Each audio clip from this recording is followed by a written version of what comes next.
Hello, Honorable Jean Chrétien, Minister of Indian Affairs. Can you tell us about the white paper or policy paper you recently produced in June with the Right Honorable Pierre Trudeau? Yes, the white paper is called the Statement of the Government of Canada on Indian Policy 1969.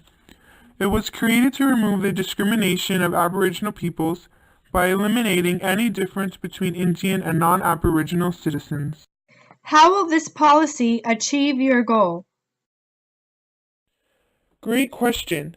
The white paper will eliminate any discrimination by rectifying the Indian Act. It will eliminate reserves and treaties made by previous governments. The issue of Aboriginals will be a provincial concern. We also plan to remove the Department of Indian Affairs within the next 5 years. Do you feel the white paper will receive a positive response from Canadians?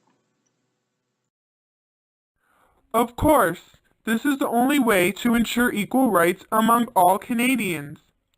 It will also resolve all of the issues Aboriginal peoples are facing today. Thank you for your time. Hello, Harold Cardinal, Cree leader of the Indian Association of Alberta. What are your thoughts on the recently released policy known as the White Paper? The white paper is nothing more than another attempt to assimilate those of us in the Indigenous community. It is cultural genocide. As I mentioned in my book, The Unjust Society, the government's view is that in a just society, everyone must be the same. But to think this is to ignore history. This policy denies us of our rights as Aboriginal peoples. Did you or anyone in the Aboriginal community know the White Paper was being produced and would take away what it did? No, it came as a surprise.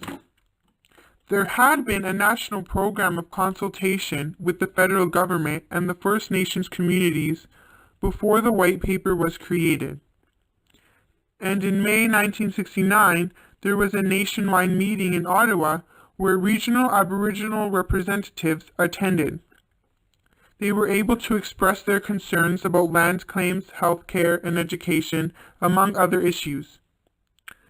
Unfortunately, the federal government entirely disregarded everything we Aboriginals had addressed when writing the white paper. What will you and the rest of the First Nations communities do now that the White Paper is produced? I know I speak for most of us when I say we will not give up our rights as Indigenous peoples. I have written documents and a book on this issue.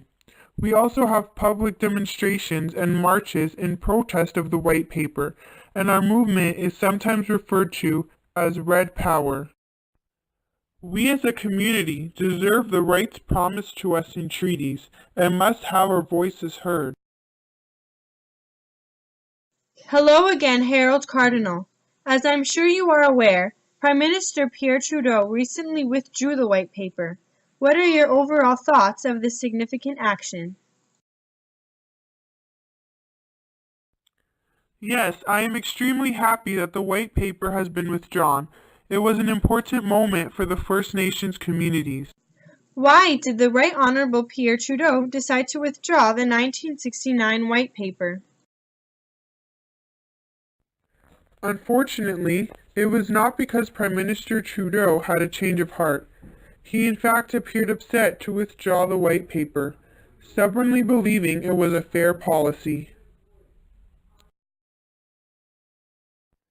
The reason it was withdrawn was the strong activism that was shown throughout the Aboriginal communities across Canada. Our voices were finally heard. Do you feel this experience has changed the way Aboriginal peoples are treated for the better? Yes, this definitely gave us the opportunity to speak up and protect our rights. It led to activism, court decisions, and multiple written works relating to this issue.